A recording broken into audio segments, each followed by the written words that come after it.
요한복음 1장 35절로 50절까지 교독하겠습니다. 또 이튿날 요한이 자기 제자 중 두 사람과 함께 섰다가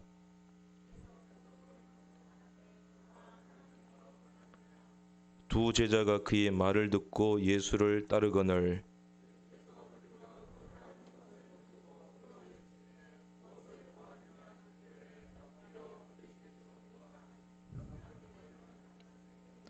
예수께서 이르시되 와서 보라. 그러므로 그들이 가서 계신 데를 보고 그날 함께 거하니 때가 10시쯤 되었더라.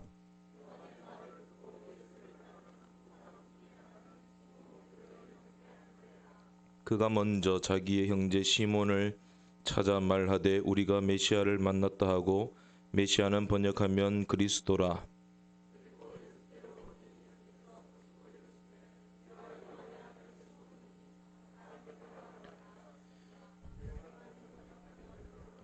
이튿날 예수께서 갈릴리로 나가려 하시다가 빌립을 만나 이르시되 나를 따르라 하시니,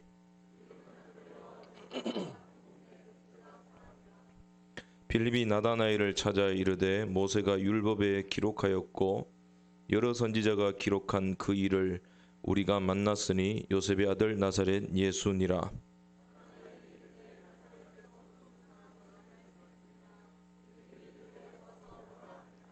예수께서 나다나엘이 자기에게 오는 것을 보시고 그를 가리켜 이르시되 보라, 이는 참으로 이스라엘 사람이라. 그 속에 간사한 것이 없도다.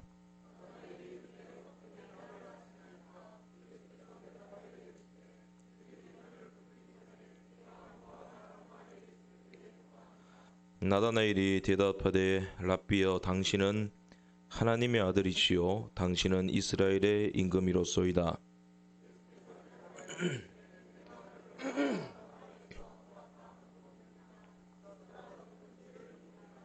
아멘. 크리스마스가 다가오고 있죠. 크리스마스가 다가오면 그 아름다운 광경들이 많이 있습니다. 그 불빛들도 아름답고, 이제 백화점이나 뭐 서점, 뭐 교보문고 같은 곳에 들어가게 되면 그 크리스마스 선물이나 카드 같은 것들 많이 진열해 놓잖아요.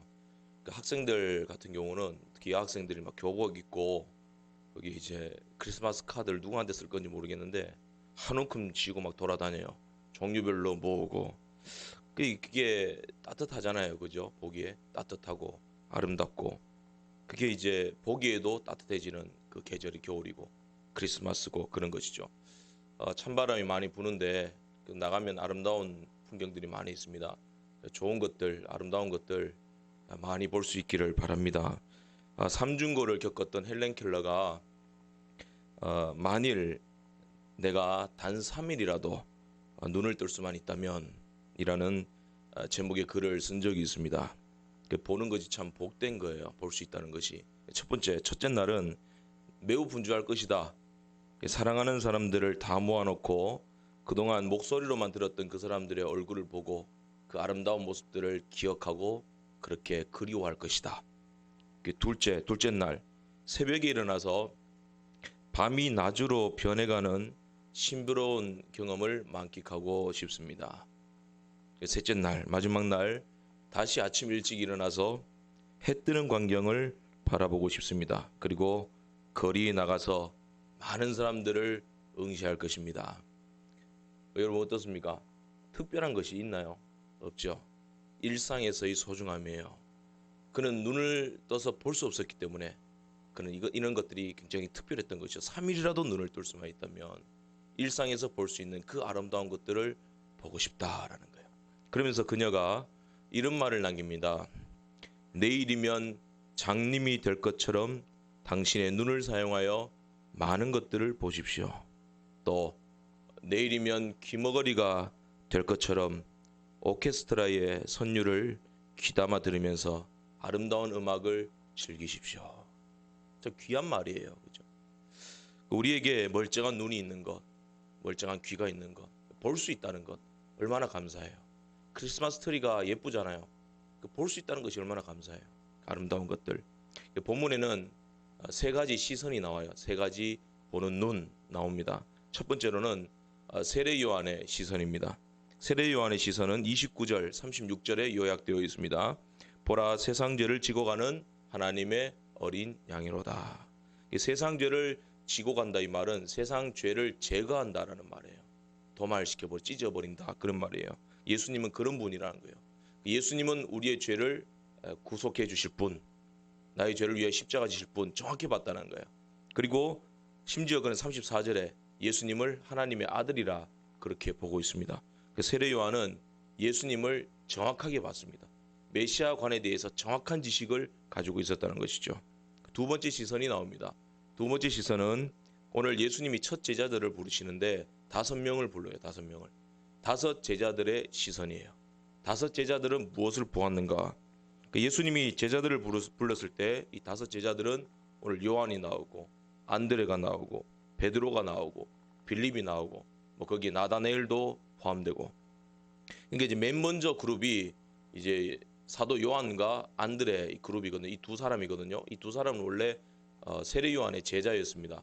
그런데 세례 요한이 세상죄 지고 가는 예수님을 보아라 그랬더니 그 사람들이 아하, 세례 요한이 지금 자기 제자 되라고 하는 것이 아니라 예수님 제자 되라고 하는구나. 그러고는 예수님을 따라갔단 말이에요.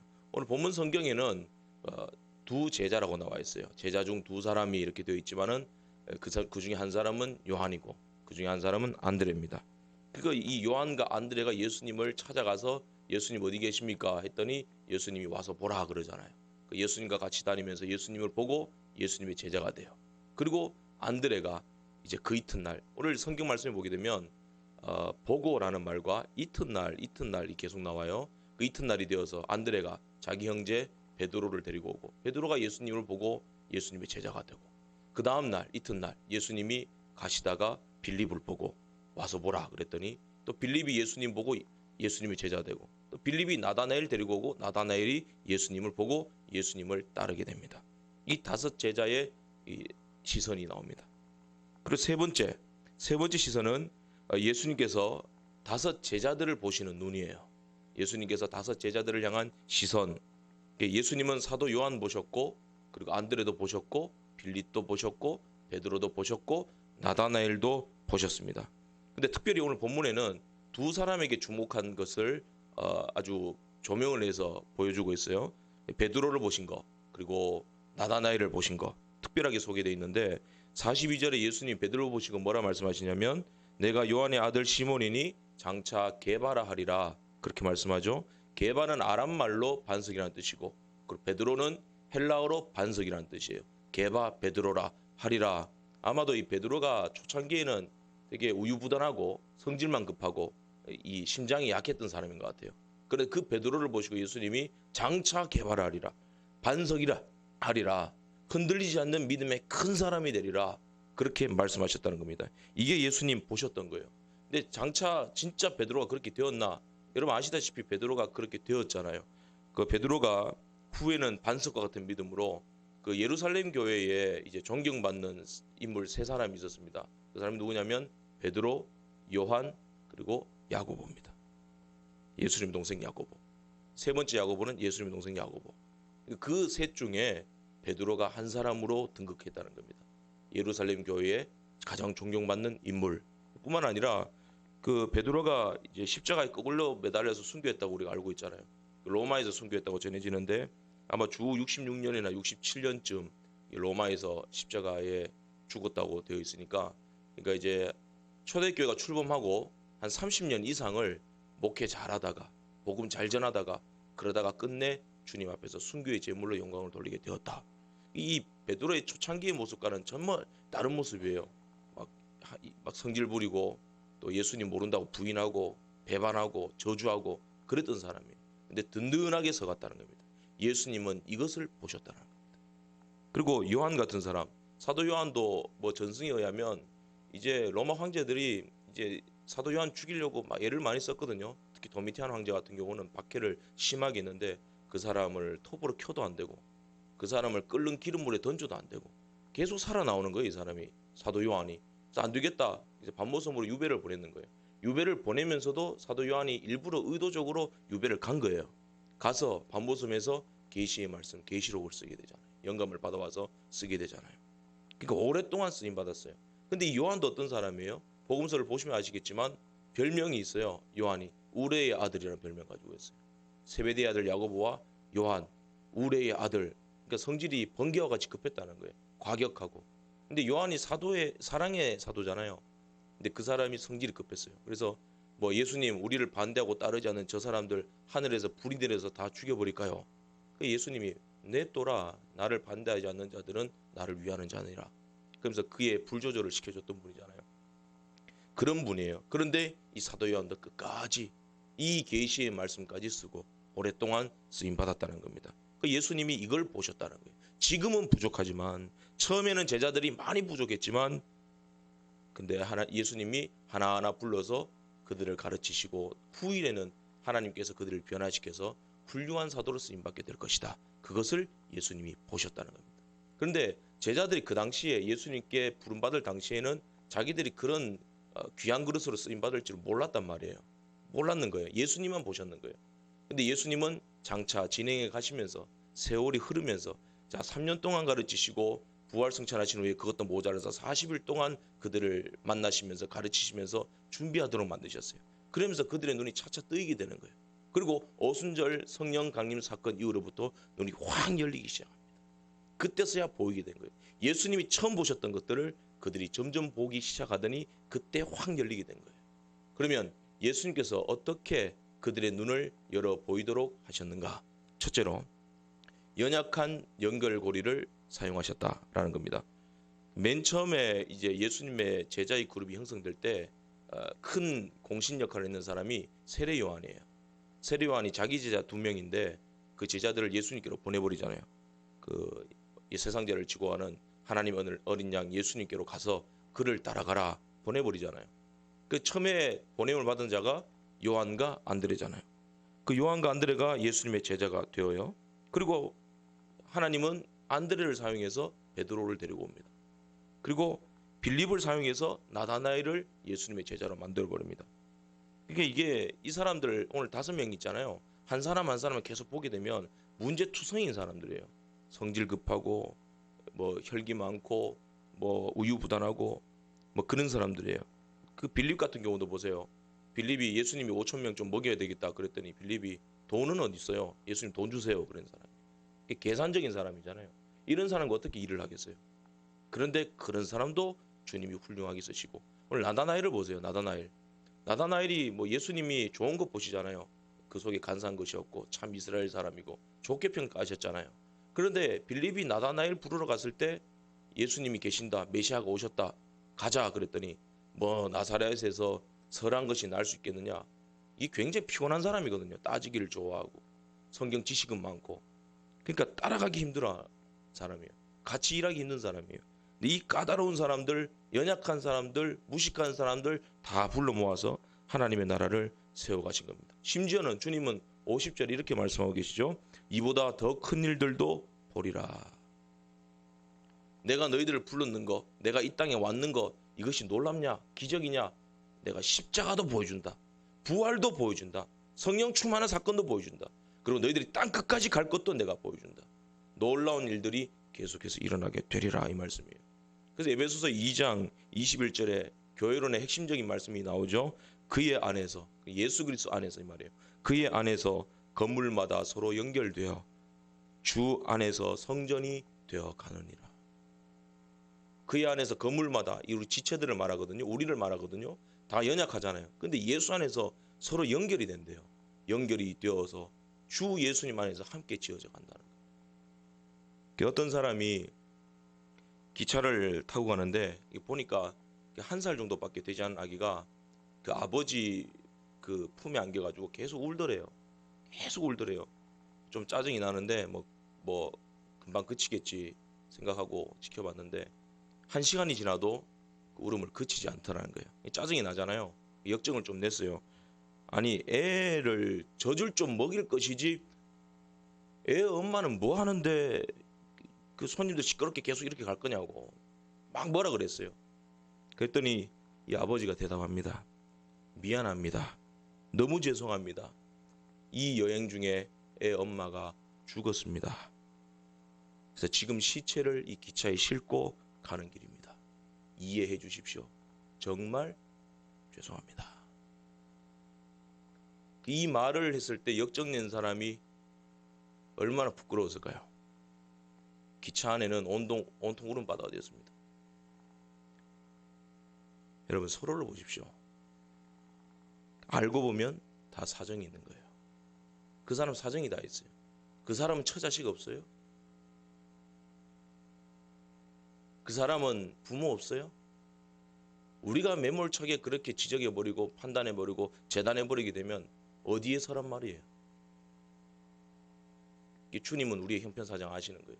예수님이 30년 그 사생애 하시다가 이제 공생애에 돌입하셨을 때도 그분은 연구에 따르면 가장의 일을 봐가면서 공생애 하셨다고. 아버지 요셉이 일찍 죽었으니까 목수 일을 해가면서, 그러면서 집안도 돌아보면서 예수님의 집도 있고 그렇게 가신 겁니다. 하나님의 일을 할 때 서로가 서로를 보십시오. 수준 미달되는 사람도 있고, 내 눈에, 그리고 좀 부족해 보이는 사람도 있고, 좀 넘치는 사람도 있습니다. 다 연약한 고리들입니다. 다 사정이 있는 거예요. 근데 주님은 그리스도 안에서 서로 건물마다 연결되어서 함께 세워져 가느니라. 그 연약한 연결고리를 하나님께서 연결하셔서 합력하여 선을 이루시고 이보다 더 큰 일들도 보리라 말씀을 하신다는 겁니다. 두 번째로, 하나님의 은혜로 우리의 눈을 가려주신다라는 겁니다. 세례 요한의 눈에는 주님이 우리의 죄를 대속하실 하나님의 어린 양이다, 하나님이시다, 그리고 하나님의 아들이시다, 이게 분명히 보였어요. 이제 이 세례 요한의 관점에서는 메시아라는 관점이 분명했거든요. 그런데 그 당시 이스라엘 사람들, 그리고 유대의 랍비들, 선생들, 그리고 예수님을 따르는 제자들조차도 메시아관에 대해서 그릇된 메시아관을 가지고 있었어요. 그러니까 이제 세례 요한은 정확하게 봤는데 십자가로 구원하시고, 그리고 복음을 증거하시고 교회를 세워서 하나님의 나라를 확장시키실 것이다. 그런데 이스라엘 백성들, 제자들은 정치적인 인간인 영웅이 나타나가지고 우리와 함께 손을 잡고 로마 물리치고 전 세계를 지배하는 그런 메시아가 올 것이다. 전쟁의 영웅, 정치적인 영웅이 올 것이다. 그 메시아 대망 사상이 그런 사상을 가지고 있었다고요. 그러니까 예수님의 관점과 제자들의 관점이 달랐던 것이죠. 근데 세례 요한만은 유일하게 알고 있었는데, 그럼에도 불구하고 세례 요한이 예수님에 대해서 온전히 다 알았느냐? 그렇지도 않다는 거예요. 정확하게 메시아관을 갖고 있었음에도 불구하고 세례 요한조차도 예수님에 대해서 온전히 다 알지는 못했다. 그래서 누가복음 7장 19절 이하에 보게 되면 그 세례 요한이 옥에 갇혀 있잖아요. 갇혀 있는데 들려오는 소문이 예수님이 뭐 병든 자 고치고 벙어리 듣게 하고 안진뱅이 이렇게 세우고 죽은 자 살리고 귀신 쫓아내고 가난한 자들에게 복음을 전가한다 하더라, 이런 소문들이 막 들려오거든요. 그러니까 세례 요한이 자기 제자를 보내가지고 오실 그이가 당신이십니까? 아니면 우리가 또 기다려야 됩니까? 다시 확인해라 그러잖아요. 다시 확인해라. 세례 요한이 예수님 알고 있었잖아요. 그럼에도 불구하고 예수님 알다가도 모르겠는 거예요. 이게 무슨 말이냐면요, 세례 요한처럼 성령 충만한 사람도 예수님에 대해서 다 알 수 없다는 거예요. 아무리 하나님의 세계에 대해서 많이 알고, 그죠? 신앙생활을 오래 하고 신령한 눈을 가지고 있는 사람이라 할지라도 다 알지 못한다. 그래서 김덕신 목사님이 그렇게 말씀하셨다 하시죠. 성경을 백독해 보니까 성경 알 것 같기도 하고 모를 것 같기도 하고 그렇더라. 그 얘기를 내수동 교회 원로 목사님 박이천 목사님한테 얘기 한번 들어봤어요. 그랬더니 그 목사님이 그 양반 진짜 성경 백독하신 분 맞구먼 그래요. 정말 백독하면 알 것 같기도 하고 모를 것 같기도 하고 그렇습니다. 그래요. TV로 호랑이 본 사람하고 호랑이 얘기만 듣는 사람하고 산속에서 호랑이 만난 사람 다릅니다. 그래요. 우리가 하나님 다 알 것 같잖아요. 성경 다 알 것 같잖아요. 모른다는 거예요. 알면서 따라가는데 알다가도 모르는 거예요. 그게 예수님의 그 이름의 신비입니다. 그렇기 때문에 우리는 예수님 더 알길 원합니다. 알기 때문에 더 알길 원합니다. 주님 더 알길 원합니다. 그게 예수 이름에 있는 신비예요. 그 마음이 세례 요한에게 있었다는 겁니다. 성령이 충만한 사람은 나 교회 다 알아 그러잖아요. 나 성경 다 알아. 섣불리 성경 가르치잖아요. 가르치는 것을 두려워합니다. 다 알아 이 말을 두려워합니다. 아직도 모릅니다. 왜 주님이 세례 요한조차도 모르게 하셨을까요? 비밀이니까. 비밀이기 때문에 더 알고 싶은 거니까. 그게 매력이니까. 그래서 세례 요한이 감옥에 갇혀 있지만 세례 요한은 훌륭하다. 예수님께서도 여자가 낳은 자 중에 가장 큰 사람이다 라고 말씀하셨지만 그 세례 요한이 마지막에 하나님 앞에 순교의 제물로 온전히 바쳐지기까지 끝까지 나를 바라보라고, 예수님 바라보라고, 끝까지 예수 더 알기를 원하는 사람이 되라고, 더 예수님께 집중하는 사람이 되라고, 그런 마음을 계속해서 주셨다는 겁니다. 그 예수님 알다가도 모르겠습니다. 그 마음을 누가 주셨느냐? 성령님께서 주셨다는 겁니다. 여러분, 우리가 다 알지 못해요. 이미 깨어 있을지라도 더욱 깨어 있도록 원하시는 분이 바로 하나님이십니다. 세례 요한일지라도 다 알지 못했던 것. 성경이 자주 보여주는 것이 뭐냐면 하나님의 사람의 극과 극이에요. 이게 무슨 말이냐면 베드로가 처음 시작을 보십시오. 극. 그리고 나중에 극. 베드로의 처음 시작은 혈기 많고 겁도 많고 예수님 배반하고 이런 사람이었어요. 근데 그가 훗날 극에 다르면 주님 위해서 죽잖아요. 훌륭한 사도로 변화되잖아요. 바울을 보십시오. 바울 같은 경우는 확실하죠. 그 사람은 그 예수님을 핍박하고 교회를 핍박했던 사람이잖아요. 그 홀리한 스데반을 돌로 쳐 죽게 만드는 장본인이었잖아요. 갈치 돌로 던졌는지 안 던졌는지 모르지만 스데반이 돌로 쳐 죽임 당할 때 웃고 있었던 사람이죠. 마땅히 여겼던 사람이죠. 교회를 잔멸해라 했던 사람이죠. 예수 믿는 사람들 다 잡아다 옥에 가두고 죽이고 그랬던 사람이죠. 그런 바울이 대사도가 됐습니다. 주를 위해서 순교까지 합니다. 어떻게 이런 극이 나타나냔 말이에요. 그럼 스데반은 뭐예요? 우리가 일반적으로 생각할 때는 이제 바울이 스데반을 돌로 쳐 죽인다든지 그럴 때 그런 바울 일당들이 스데반을 쳐 죽인다 한다든지 하나님이 장님이냐 하나님 다 보고 계신다. 분명히 바울 제가 하나님이 정리한다. 그렇죠? 바울 주변의 사람 하나님이 정리한다. 쉽잖아요. 그러면은 돌 던지는 사람이 그 잠옷 활시를 당겨가지고 맞아 죽었잖아요. 전쟁터에서. 그런 것처럼 스데반을 조준했는데 그 바울이 정통으로 맞아요. 그래서 바울이 죽어요. 바울에게 맞았던 돌이 튕겨가고 옆에 사람 다 맞아서 다 죽어요. 그렇게 되어야 와 하나님 살아계신다 이럴 건 아니에요. 그런데 하나님 그렇게 하지 않습니다. 스데반을 향해서 조준했던 사람들 그날은 전부 스트라이크 던져버립니다. 스데반이 맞아서 죽어버려요. 죽도록 내버려 두시고 오히려 순교할 힘을 줘버리십니다. 사도 바울 하나님 정리하셨어요? 정리 안 하시죠. 더 큰 능력 주시고 회개하게 만드시고 큰 사도로 사용하시잖아요. 또 그 일로 인하여서 예루살렘 교회의 박해가 더 심해집니다. 이건 또 무슨 일이에요? 그런데 그 박해로 말미암아 하나님이 복음이 세계 열방으로 뻗어나가게 만드시잖아요. 도망 나가서 에베소에도 교회 세우고 고린도도 교회 세우고 교회 세워가지고 복음이 땅 끝까지 전파되도록 만드시잖아요. 왜 이런 극과 극을 보여주시란 말이에요? 사람이 대단해서가 아니라 베드로가 대단해서가 아니고 바울이 각성해서가 아니라 그를 변화시킨 하나님의 은혜를 보여주시는 거예요. 그를 사용하신 하나님의 은혜를 보여주시는 거예요. 사람으로 봤을 때는 이 극과 극이 이해가 되지 않아요. 깜이 아니란 말이에요. 그런데 육신이 연약하여 할 수 없는 그것을 하나님은 하시느니라. 하나님의 은혜로 하신다. 이거를 하나님이 우리가 깨닫기 전까지 눈을 가리고 보지 않도록 만드시는 거예요. 아직 봐서는 네가 은혜 안 된다. 나중에는 알리라 이 말이에요. 그 은혜로 잠시 눈을 가려주시는 거예요. 그래야 나중에 눈을 뜰 수 있는 겁니다. 하나님의 은혜가 뭐냐? 공자도 그런 말 했잖아요. 기자 승어부. 그게 무슨 말이냐면 제자가 선생보다 더 뛰어나야 제자를 할 수 있다. 그 제자가 선생보다 뛰어나야 돼요. 제자가 선생보다 뛰어나지 않으면 그 세대에 더 발전된 문화를 만들어갈 수가 없어요. 더 뛰어나야 문화가 발전되고 학문이 발전되고 그렇게 되는 거예요. 제자는 반드시 뛰어나야 됩니다. 제자가 앞설 수 있어야 된다라는 것이죠. 베드로와 바울 같은 사람은 어떤 사람이에요? 예수님에 대한 소문과 그 이름의 신비를 더욱 발전시켜 나간 사람이에요. 죄송합니다만 예수님의 제자들 바울, 베드로 같은 사람들도 예수님보다 더 큰 일들을 했습니다.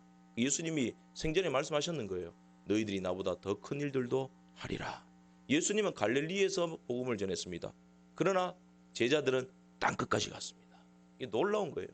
그 제자들보다 우리는 더 큰 일들을 할 수 있는 것입니다. 왜? 사도행전 1장 8절에 예루살렘과 온 유대와 땅 끝까지 이르러 내 증인이 될지니라. 정말 땅 끝까지 갑니다. 점점 확산되어 갑니다. 그 일에 우리가 쓰임 받고 있다고. 우리가 대단해서 아니에요. 이 극과 극 사이에 뭐가 있냐면 하나님의 은혜가 있는 거예요. 하나님이 하셨다는 거예요. 50절에 이보다 더 큰 일들도 보리라. 예수님이 이 땅에 오신 것도 놀라운 일이지만 3일 만에 십자가에 죽으시고 우리의 죄를 대속하시는 것도 보여주시고 부활하신 것도 보여주시고 부활 승천하신 것도 보여주시고 오순절 성령 강림도 보여주시고 내가 다시 오마 하셨습니다. 그때까지 너희는 땅끝까지 내 증인이 될 것이니라. 놀라운 것들을 계속해서 보여주세요. 저도 이제 목사 안수 받기 전에 고민을 많이 했어요. 많이 그때 당시도 많이 힘들고 지치고 그랬거든요. 뭐 교회에서 맨날 노가다 하고 뭐 집 짓고 뭐 부수고 뭐 그게 힘든 게 아니라 여러 가지로 그랬어요. 여러 가지 상황이 그 힘들어서 야, 목사 안수 받기 전날인데 이 목사 안수를 받아도 되냐고. 하나님 내가 봐도 아닌 것 같아요. 안 받으면 안 돼요. 그랬다고요. 새벽까지 안 받으면 안 돼요. 그랬다고. 안 받으면 안 돼요. 답을 안 하세요. 그런 거예요. 이미 다 진행했는데 네가 뭐 안 받는다 그러냐 뭐 그런 거예요. 그 받을 때 정말이지 제가 뭐 정신이 없었어요. 그때 경중로에서 혼자 받았는데 그러니까 안 받으면 안 될까요? 근데 그게 있잖아요. 지금도 그런 생각이 계속 들어요. 진짜 뭐 이 감이 맞는 것 아닌 것 같기도 하고 뭐 그런 생각 계속 들거든요. 안 받으면 안 될까요? 뭐 그런 생각이 늘 있는데 근데 하나님 왜 자꾸 사명 주실까요? 우리에게 왜 하나님이 순종하게 하실까요? 무거운 짐도 맡기실까요? 그게 우리 눈에는 보이지 않는다는 거예요. 하나님의 은혜로만 된다는 거예요. 네가 그런 사람 맞다. 부족한 사람 맞다. 그러나 내가 한다. 네가 하는 게 아니고 내가 한다. 이 말을 보여주는 거예요. 우리의 눈을 가려주시는 거. 하나님의 은혜를 보여주시는 거. 여러분 사명을 맡기실 겁니다. 이제 연말이 되면 임명도 하실 거고 하나님이 직분도 주실 거고 할 텐데 다 이해하려고 하지 마세요. 나에게 오는 것도 이해하려 하지 마시고 다른 지체에게 가는 것도 이해하려 하지 마세요. 판단하려 하지 마세요. 하나님의 은혜로 되는 겁니다. 그걸 보여주시는 겁니다. 그렇게 순종하며 나아갈 때 더 큰 일들도 보게 되리라. 그런 은혜가 임할 줄로 믿습니다. 마지막으로 하나님의 말씀으로 보여주시는 거죠. 나다나엘이 무화과 나무 아래에 있었다 그러잖아요. 예수님이 그걸 보셨다 그러잖아요. 무화과 나무 아래는 이 묵상의 장소예요. 유다인 랍비 같은 사람들이 거기 그 나무 아래에서 그늘에서 성경 토론도 하고 또 가르치기도 하고 묵상도 하고 뭐 그랬던 장소입니다. 나다나엘이 학자 기질이 있었던 거죠. 그러니까 뭐 신학 공부도 했는지 안 했는지 모르지만 그런 공부도 했던 것 같고 성경 공부도 많이 했던 것 같고 묵상하고 그리고 성경의 관점으로 세상을 바라보고 마음 아파하고 그런 하박국과 같은 그런 모습이 있었다는 것이죠. 그러니까 빌립이 나다나엘을 부를 때도 이제 안드레가 베드로를 이제 데리러 갔을 때는 내가 예수님 만났어 그냥 와보라 그러잖아요. 그런데 베드로가 그냥 순순히 딸려가요. 아는 게 없으니까. 근데 빌립이 가서 나다나엘에게 갈 때는 베드로를 부르는 것처럼 그냥 부르면 안 되거든요. 그러니까 신학 지식이 많은 사람이 나다나엘이니까 막 장황하게 설명을 해요. 45절에 보게 되면 모세가 율법에 기록하였고 여러 선지자가 기록한 그 일을 우리가 만났으니 요셉의 아들 나사렛 예수시니라. 자기 딴에는 준비해서 갔다고요. 나다나엘이 많이 아니까. 그죠? 나다나엘이 뭐라 말하냐면 나사렛에서 무슨 선한 것이 나겠느냐 그렇게 말해요. 그러니까 이제 빌립이 너 그럴 줄 알았다. 그냥 와서 봐라. 뭐 이렇게 된 거예요. 이 나다나엘이 이 가나에 살았던 것 같은데 가나에 호린잔치 있었잖아요. 요한복음 2장에 나오는데 가나에 살았던 것 같은데 이 가나는 나사렛에서 한 5km, 6km 정도 이렇게 떨어진 곳이에요. 가까운 곳이죠. 이 가나에서 갈릴리 항구인 디베라입니다. 갈릴리 항구인 디베라 쪽으로 올라가다가 밑으로 내려가면 얼마 안 가서 나사렛이 나와요. 나사렛이라는 곳은 갈릴리의 영향을 받는 곳. 갈릴리 항구가 있었잖아요. 디베랴 항구 있었잖아요. 그 항구에 뭘 댔겠어요? 배들을 댔을 거 아니에요. 무역의 중심지, 이방 그 민족들이 왕래하는 곳. 그러니까 세상에 이제 그 문화들과 이교도들의 어떤 관습들과 그런 것들이 막 들어오는 곳이거든요. 그러니까 타락하기 좋은 곳, 하나님의 백성이 물들기 좋은 곳, 그것이 바로 갈릴리였다는 겁니다. 그 갈릴리 영향 아래에 있는 나사렛에서 예수님이 나셨다. 그러니까 이 나다나엘이 어떻게 그런 악한 곳에서, 물들어 있는 곳에서, 죄악된 곳에서 메시아가 나올 수 있겠느냐. 근데 이사야 9장 1절 이하에 보게 되면 갈릴리를 그런 타락한 것 때문에 이방의 갈릴리라 부르거든요. 근데 이방의 갈릴리인데, 타락한 갈릴리인데, 거기에서 하나님의 구원과 메시아의 사역이 시작된다고 말하고 있어요. 이 갈릴리를, 이방의 갈릴리를 내가 영화롭게 하리라. 이사야가 분명히 그렇게 말하고 있어요. 그러면 이 나다나엘이 성경을 많이 공부한 사람인데 이사야의 이 글을 몰랐을까요? 알았을 것 같아요. 이방의 갈릴리로부터 그 하나님의 구원이 시작될 것이고 메시아가 나올 것이다. 성경 지식이 있었는데 그가 왜 지금 이런 부정적인 말을 하느냐? 왜 나사렛에서 어떻게 선한 것이 나오겠느냐? 이 말을 하는 이유는 나사렛이라는 동네를 보니까, 갈릴리라는 그 도시를 보니까 계속해서 보니까 이게 계속 물들어가고 있거든요. 세속화되어 가고 있거든요. 성경 말씀은 그런데 이 상황은 보니까 여기에서 메시아 나올 상황이 아닌 거예요. 보자 하니까 더 타락해 가는 거예요. 더 악해져 가는 거예요. 하나님이 우리 교회를 사용하시겠나? 이방의 눈으로, 사람의 눈으로 봤을 때는 안 될 것 같아요. 그런데 그러던 중에 빌립이 와서 말해요. 나사렛에서 메시아가 나셨다. 그 말씀대로 진짜 오셨냐? 이렇게 악해져가는 이 도시에, 타락해져 있는 이 도시에 정말 말씀이 응하였느냐, 그 말이에요. 그래서 반가운 반, 의심 반인 거예요. 그리고 마음이 상했던 거예요. 어찌 나사렛에서 선한 것이 나올 수 있겠느냐. 빌립이 와보라. 좋아, 내 따라가지. 확인해보지. 기대가 있었던 거죠. 가서 보았더니 과연 예수님이 나셨던 겁니다. 가서 예수님 봤을 때 예수님 뭐라 그래요? 주저주저 이제 나다나엘이 빌립 손잡고 걸어오잖아요. 그때 주님이 49절에 그 전에 말씀이 뭐라 말씀하시냐면은 보라, 그죠? 참 이스라엘 사람이요, 그 속에 간사한 것이 없도다. 그러면서 뭐라 말씀하세요? 내가 너 무화과나무 아래에 있을 때부터 내가 보았느니라. 빌립이 가기 전부터 너를 보았느니라 말하잖아요. 그 말씀을 들었을 때, 네가 무화과나무 아래에 있었다, 그 말씀을 들었을 때 나다나엘의 모든 것이 해결돼 버립니다. 그러니까 49절에 예수님은 하나님의 아들이십니다. 예수님은 이스라엘의 왕이십니다. 고백하죠. 이 나다나엘을 보시면서 무화과 나무에 있을 때부터 내가 너를 알았다, 이 말은 좀 더 깊이 들어가면 내가 창세전부터 너를 알았다, 이 말이에요. 내가 너를 예정했고 내가 너를 불렀다, 이 말입니다. 그 말귀를 나다나엘이 성령님의 조명하심으로 알아들었다, 이 말이에요. 그래서 무화과 나무 아래서 절망하고 말씀을 연구하고 메시아를 기다렸던 그 모든 것들이 해결함 받았다, 이 말이에요. 이 나다나엘 현상이 신학도들에게도 막 일어나거든요. 성경 공부하고 신학을 연구하면서 자꾸 부정적으로 이제 변해가요. 막 설교자들 오게 되면 다 비판하고 본문과 맞지 않다 그러고 평가하고 분석하고, 그래서 자기 가슴에 있는 불이 자꾸 식어요. 그래서 교회 사역하다 보면 사역에 연차는 막 이렇게 더하니까 노하우가 생기고 뭐 테크닉은 생기고, 그런데 머리는 굵어지고 마음은 냉랭해지는 거예요. 그러니까 무화과 나무 아래에서 주석도 찾아보고 성경도 연구하고 설교 준비도 하는데 마음이 굳어지는 거예요. 그러면서 설교할 때, 하나님 일을 할 때, 사역을 할 때 어떤 마음으로 하냐면 나사렛에서 선한 것이 나오겠느냐, 그런 마음으로 해요. 여러분 예배 드립시오, 기도하십시오, 순종하십시오. 그러면서 이면에 뭐가 있는지 아세요? 나사렛에서 선한 것이 나오겠느냐, 기도한다고 되겠느냐. 하나님은 사역의 현장에서 철저하게 이런 거 깨버립니다. 하나님 수시 사는 것 같아서 깨버립니다.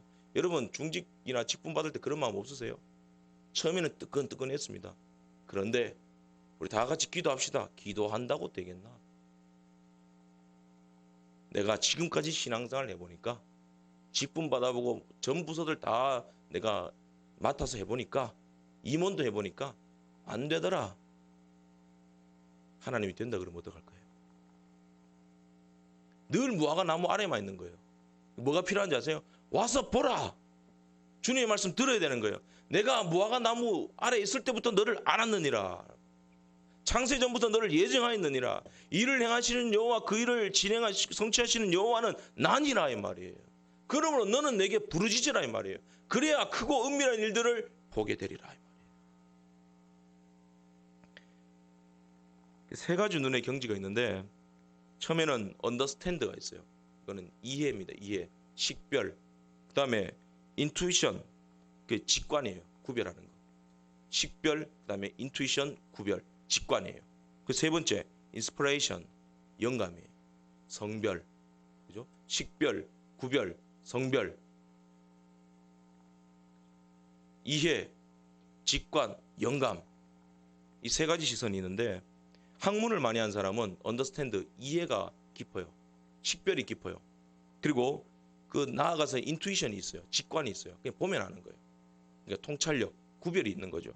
그래서 임마누엘 칸트 같은 사람은 이 그 인투이션에 관해서, 직관에 대해서, 구별에 대해서 굉장히 관심을 많이 가진 사람인데 꿀벌에 대해서도 이렇게 보았죠. 사람만이 그 인투이션이 많이 상실되었다. 꿀벌이 보게 되면 그 뭐 10일 뒤에 비가 오는데 그 자기가 어떻게 알겠어요? 근데 미리 내다보고 그 꽃잎 밑에다 숨어 있어요. 그죠? 그 비가 오면 또 방꿀 뜨고, 그리고 자기가 떴던 그 꿀벌통으로 반드시 그대로 들어가고, 또 자기가 꿀을 떴던 그 꽃을 정확하게 찾아가고. 어떻게 알겠어요, 이거를? 그 인투이션, 직관 같은 거죠. 근데 사람이 타락이기 때문에 그런데 사람도 공부를 많이 하고 수양을 많이 하면 이 인투이션이 생긴다는 거예요. 그 직관, 이게 생긴다는 거죠. 그래서 이제 그 사람이 그 당대에 그 스웨덴 사람으로 공학 박사인 스웨덴버그라는 사람에 대해서 관심을 많이 가졌는데, 한 번은 이 스웨덴버그가 영국에서 영국의 런던에서 이제 강의를 하고 있을 때입니다. 근데 강의를 하는데 갑자기 강의를 멈추고는 창밖을 내다봐요. 그러면서 하는 말이, 지금 우리 옆집에 불이 나서 타고 있는데 조금만 있으면 우리 집까지 옮겨 붙을 것 같다. 그러면서 서재에 있는 책들이 아깝다. 그렇게 말했대요. 그 영국에서 런던까지, 그러니까 그 스웨덴에서 런던까지 거리가 얼마입니까? 그 먼 거리를 자기는 창문 앞에 바로 앞에서 보는 것처럼 얘기하더라는 거예요. 그러다가 강의를 하다가 한참 후에 또 강의를 멈추더니 이런 말 하더래요. 다행히 바람이 반대 방향으로 불어서 우리 집에 옮겨 붙는 것은 면하게 되었다. 그러고 또 강의를 하더래요. 그 신기하잖아요. 그 강의를 듣는 사람들 중에 이제 정부의 고위 관리도 있었는데 그 사람이 바로 이제 외무부에 연락해가지고 그 스웨덴에 있는 영국 대사에게 그 정말 그랬는지 사실을 확인하라고 전령을 내렸습니다. 그리고는 회신이 왔는데 스웨덴버그가 말한 그 시간에 불이 난 것이 사실이고, 또 바람의 방향이 바뀌어서 다행히 스웨덴버그의 집은 피해갔다. 이것도 사실이라는 거예요. 그걸 어떻게 봤냐는 말이에요. 이게 인투이션입니다. 직관. 이 이야기가 칸트의 영지자의 꿈이라는 논문에 기록되어 있습니다. 사람에게 이런 능력이 있다고, 예수 안 믿어도 이런 능력이 있다고요. 그래서 이제 뭐 중국의 왕양면 같은 사람, 그 17세기, 16세기, 17세기 철학자와 정치가인데 이 사람이 서너 살쯤 됐는데 폐병에 걸렸어요. 그래서 이제 다 포기하고 시골에 가서 요양이나 하자, 요양 생활하면서 열심히 수행을 했습니다. 공부하고. 근데 한 번은 그 자기가 그러더래요. 한 2, 30리 밖에 자기 친구 두 사람이 온대요. 그 자기 종을 보내가지고 거기서 지금 빨리 내 친구들 맞이하여라. 그래. 뭐 10km, 15km 멀리 밖에 떨어지는 거리잖아요. 그게 그때 뭐 만원경이 있겠어요? 보이지가 않잖아요. 근데 미리 보고 이제 보냈다는 거예요. 이 종이 의아스러운데 갔는데 정말 오더라는 거예요. 맞이해서 왔더니 그 얘기를 해줬더니 이 친구들이, 야, 왕양면이가 이제 천리안이 생겼구나. 그러니까 그런 말이 있잖아요. 뭐 앉으면 천리, 서면 만리 그러잖아요. 천리안이 생겼구나. 이게 인투이션이거든요. 직관. 그러니까 뭐 수도승들, 그 불교의 스님 같은 사람들, 그런 사람들도 이런 게 있다고요. 자기 수양을 하면, 자기를 갈고 닦으면. 그러니까 뭐 심지어는 이런 사람들이 예언도 해요. 내다봐요. 꿈으로도 계시 받아요. 자기는 계시 받는다고 생각해요. 근데 꿈에 그 사람 만나라 그랬더니 갔더니 진짜 있는 거예요. 그 예수 믿는 사람에 있는 게 아니고 예수 안 믿는 사람도 그게 있단 말이에요. 심지어 병도 고쳐요. 자기들끼리 장난치면서 귀신도 쫓아보내요. 인투이션입니다. 인투이션. 바둑 둘 때도 인투이션이 발휘되잖아요. 바둑을 둘 때 잘 두는 사람이 한 수 한 수 세어보고 안 두잖아요. 그냥 보고 딱 내리잖아요. 직관 딱 내리잖아요. 하면 10수를 내다보는 거잖아요. 그래서 말로 설명할 수 있겠어요? 그냥 보이는 거예요. 그냥. 그래서 고수들은요, 그 유능한 CEO들 같은 경우도 사람 보는 눈이 탁월해요. 면접 볼 때 많은 설명 듣지도 않습니다. 보면 아는 거예요. 보면 사람이 보인다는 거예요. 직관, 인투이션. 그런데 문제는 그건 거예요. 예수 믿는 사람 중에서도 이 인투이션을 성령 충만이라 착각하는 사람이 있어요. 꿈에 뭘 보았습니다. 꿈에서 하나님이 그 사람에게 계시했는데 갔더니 그대로 응답이 이루어졌습니다. 아니에요. 베드로 사도가 말하잖아요. 주의 계시는 사사로이 풀 것이 아니요 내가 변화사에서 그 영광도 보았다. 그러나 보다 확실한 예언이 있으니 그것은 기록된 말씀이니라. 모든 성경은 하나님의 감동으로 된 것으로 교훈과 책망과 바르게 한 것, 의로 교육하기에 유익하니 하나님의 영감, 감동으로 된 것은 유일한 성경밖에 없어요. 계시의 말씀밖에 없어요. 기도하다가 잠시 꿈에서 응답받고 환상으로 응답받았다 그런 거 하지 마세요. 그것도 일반 계시 속에 있는 겁니다. 하나님이 인투이션을 사용하신 거예요. 사람이 발달하고 갈고 닦으면 인투이션 정도는 높아져요. 그 정도는 하나님이 사용하시는 거예요. 사람이 꿀벌보다 못하지 않잖아요. 인투이션을 사용하신 것이지 그것이 인스피레이션, 하나님의 영감, 구원받을 만한 믿음을 주는 영감이 아니라는 거예요. 그 영감의 말씀 어디 있느냐? 나다나엘도 인투이션에 사로잡힌 사람이에요. 보면 아는 사람이었어요. 요즘 김동길 박사님 같은 경우도 김동길 TV 하잖아요. 그 사람은 결혼도 안 하고 90세가 넘는 시간까지 공부하고 연구하고 갈고 닦고, 어떤 사람은 하루에 한 끼만 먹으면서도 진리 탐구하고 94세까지 강의하고 모든 세계를 꿰뚫어 본 사람이 있어요. 그게 인투이션이에요. 인투이션. 세계를 보고 역사를 보고 사람을 논하고 관상 얘기도 하잖아요. 김동길 박사 같은 사람. 그 인투이션이에요. 신학 공부도 인투이션을 하는 사람이 있고 신앙생활도 인투이션을 하는 사람이 있어요. 나다나엘도 인투이션을 하는 사람이에요. 얼핏 보기엔 타고난 사람 같아요. 성경 꿰뚫고 있는 것 같고 세계를 정확하게 보는 것 같고. 그러나 그 인투이션도 번민한 거예요. 머리에 불이 붙어 있는 거예요. 이 번민의 불을 끌 사람은 누구예요? 예수 그리스도밖에 없는 거예요. 그의 말씀을 들을 때만이 유일하게 하나님의 영감으로 기록된, 인스피레이션으로 기록된 말씀을 들을 때만이 하나님을 아는 지식이 생겨나고 예수님을 알게 되고 하나님의 큰 일을 보게 된다는 거예요. 인투이션으로 안 된다. 언더스탠드 안 된다. 믿음이라는 것이 뭐냐? 그러므로 믿음이 에베소서 2장 8절에 하나님 주시는 선물이다. 인스피레이션. 그 나다나엘이 예수님의 말씀을 들었을 때 인스피레이션이 생겨나잖아요. 영감. 식별로도 안 된다. 구별로도 안 된다. 성별로 하느니라. 성별의 눈. 무화과 나무 안에서 아무리 사람들을 가르치고 묵상하고 예언하고 천리를 내다보고 병도 고치고 방언을 하는 능력이 있어도 하나님의 일을, 큰 일을 볼 수 있는 것이 아니다. 인스피레이션, 성령의 영감으로만 하나님의 큰 일을 볼 수 있다.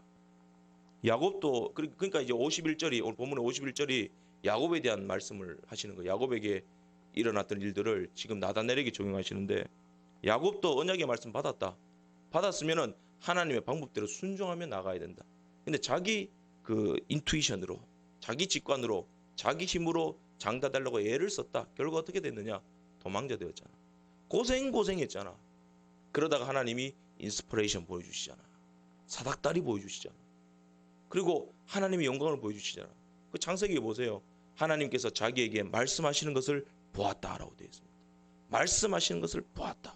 그때 인스피레이션이 생겨났다는 거예요. 영감. 그것을 51절에 나다나엘에게도 적용하시는 겁니다. 네가 성경 많이 한 건 내가 안다.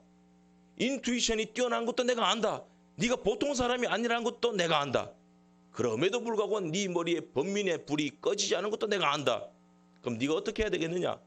무화과 나무 아래에 있을 때부터 내가 너를 보았다. 창세전에 내가 너를 예정해 놓았다. 그러므로 너는 내 말씀을 듣고 나에게 순종하고 나를 따라오너라. 그러면 너에게 인스피레이션, 하나님의 영감이 생길 것이다. 그러면 하나님의 높은 세계와 넓은 세계와 무한한 세계와 큰 일들을 보게 되리라. 순종이 이렇게 중요한 겁니다. 말씀 듣는 것이 이렇게 중요한 겁니다. 순종 제사보다 낫고 듣는 것이 수양의 기름보다 나으니라. 여러분, 직분을 받을 때 언더스탠드 하지 마세요. 이해하려고 하지 마세요. 인투이션 하지 마세요. 내가 해보니까 아니야. 그것도 틀린 겁니다. 번민이 꺼지지 않습니다. 어떻게 받아들여야 되겠습니까? 주의 말씀대로 될지입니다. 인스피레이션, 하나님의 말씀 따라 주의 영감으로 성령의 능력으로 부족하지만 순종하였습니다. 그럴 때 주님 말씀합니다. 큰일을 보리라. 여러분, 지금까지 지내온 거 다 주님의 은혜잖아요.